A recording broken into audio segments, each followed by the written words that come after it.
গত ১৫ বছরে রাষ্ট্র ক্ষমতায় থেকে বেশ মজবুত শেকড় তৈরি করেছেন শেখ হাসিনা। এ কারণেই দেশে এত হত্যা গুমের অভিযোগ থাকার পরেও ভারতে থেকেই পুনরায় ক্ষমতায় আসার কুটচাল চালছেন বলে সন্দেহ করছেন অনেকেই। আর দাবারগুটি হয়ে সরকারের কোর্টে খেলছে বিভিন্ন বড় পদে থাকা ১৪ জন ইনসাইডার। শেখ হাসিনাকে দেশে ফেরাতে গোপনে কাজ করে যাচ্ছেন এই ব্যক্তিরা।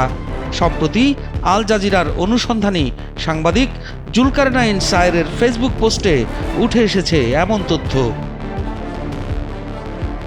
ব্যক্তিগত ফেসবুক পোস্টে সায়ের লিখেছেন, অন্তর্বর্তী সরকারের কেন্দ্রস্থলে অবস্থিত কতিপয় উপদেষ্টা যারা অত্যন্ত দুরভিসন্ধিমূলক উদ্দেশ্য নিয়ে সরকারে প্রবেশ করেছে, তারা কিছুতেই সাধারণ নির্বাচনের মাধ্যমে দেশে একটি রাজনৈতিক সরকার যেন ক্ষমতায় আসতে না পারে সেই লক্ষ্যে কাজ করে চলছে। এই চক্র বাংলাদেশ সেনাবাহিনীর ভেতরেও অস্থিরতা সৃষ্টির চেষ্টা করছে।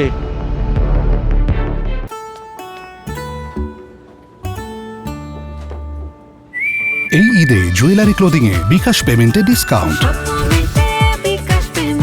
বাংলাদেশের সকল গুরুত্বপূর্ণ ও ক্ষমতাধর পদেই ইম্পোস্টার অর্থাৎ ভণ্ডরূপে আছেন এই ইনসাইডাররা। কারা তারা? এ নিয়ে আভাস দিয়ে জুলকারনাইন সায়ের লিখেছেন, উপদেষ্টা, সচিব, সেনাবাহিনীর শীর্ষ কর্মকর্তা সহ বিভিন্ন গুরুত্বপূর্ণ পদের ৯ জন এবং আউটসাইড অ্যাক্টর হিসাবে ৫ জন লুকিয়ে কাজ করছেন। আসন্ন নির্বাচন নিয়ে বড় ধরনের ষড়যন্ত্র করছেন এই ব্যক্তিরা। বাংলাদেশ সেনাবাহিনীর অভ্যন্তরে অস্থিরতা তৈরি ও অন্তর্বর্তী সরকারের কার্যক্রমে বাধা দেওয়ার অভিযোগ উঠেছে যাদের বিরুদ্ধে, তারা কারা? ছাত্র জনতার গণ অভ্যুত্থানকে ব্যর্থ প্রমাণ করার জন্য শহীদদের রক্তের উপর দাঁড়িয়ে কারা আঁকছেন সেই দেশবিরোধী নীল নকশা? এমন প্রশ্ন ভেসে বেড়ালেও তার কোনো উত্তর নেই। আন্দোলনের মুখে গত ৫ আগস্ট পদত্যাগ করে ভারতে পালিয়ে যান শেখ হাসিনা।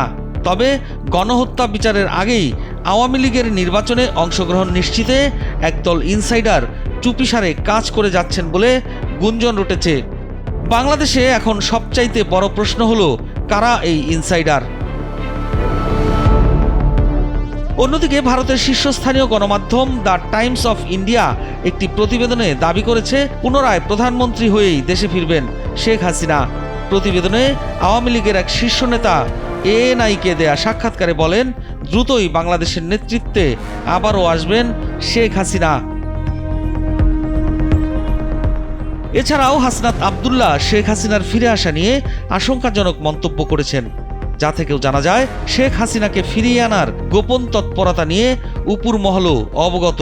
তবে দেশের শীর্ষস্থানীয় রাজনীতিবিদরা এ নিয়ে গোপনে কোনো প্রতিকারের পথ খুঁজছেন কিনা তা এখনও জানা যায়নি। তবে শেখ হাসিনাকে ফেরাতে কাজ করা এই ইনসাইডার কি শুধুমাত্র ১৪ জন, নাকি ধীরে ধীরে মুখোশ খুলে যাবে আরও অনেকের?